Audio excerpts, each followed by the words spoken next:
Hi everyone, Nemo here. Welcome back to my channel. If you're new here, I hope you'll subscribe and stick around. Today is a tale of two halves. I'm excited to share my new studio space with you, and there is an exciting announcement at the end. But the core of this video is not so exciting. My friend and collaborator Peter Bleakley is facing a membership council. Here's the letter. Dear Brother Bleakley, the Stake Presidency is holding a membership council in your behalf. The council will be held at social distancing rules will apply. The council will consider whether your agitation against church leaders constitutes apostasy, as defined in section 32.6.3.2 of the General Handbook. You are invited to attend the council to give your response. You may provide written statements from persons who can provide relevant information. You may invite such persons to speak to the council in your behalf if approved in advance by the stake president. You may also invite the Elders Quorum President to be present and provide support. Anyone who attends must be willing to comply with the respectful nature of the Council, including its procedures and confidentiality. Legal counsel and supporters beyond those referred to above may not be present. Sincerely, your Stake President. So let's have a look at the definition of apostasy, shall we? Apostasy.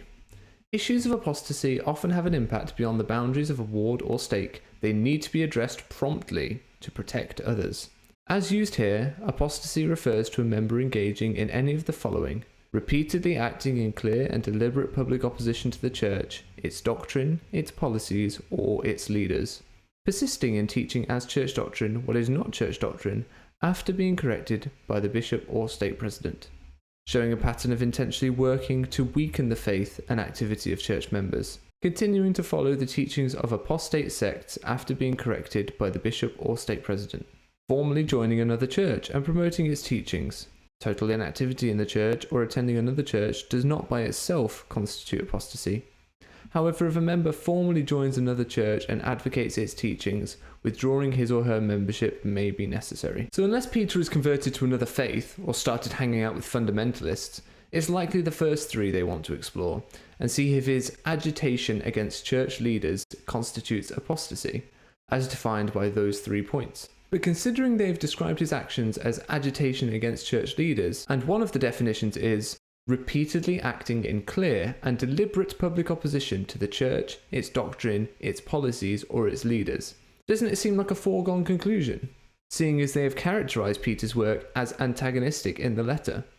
They've already decided what he is doing is apostasy. This is why, as much as I don't want to talk in terms of when Peter is excommunicated, and I hold out hope for him, it seems his local leaders have shown their hand, and this is essentially a show trial. Now, Peter is more than capable of defending himself, as you can tell from his own online presence surrounding this, but I wanted to take this opportunity to publicly support Peter and his position. And I also want to send a message that this new British movement in progressive and post-Mormonism and commentary on the Mormon Church is here to stay.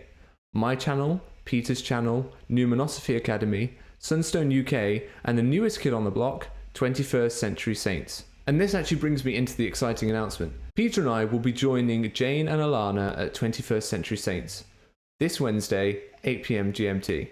That's around lunchtime in the Mountain Time Zone. So take a late lunch, come join us, and hear the conversation unfold, because really, have you got anything else better to be doing? Let me know in the comments what you think of excommunication, and so you don't miss anything, be sure to subscribe. Bye now.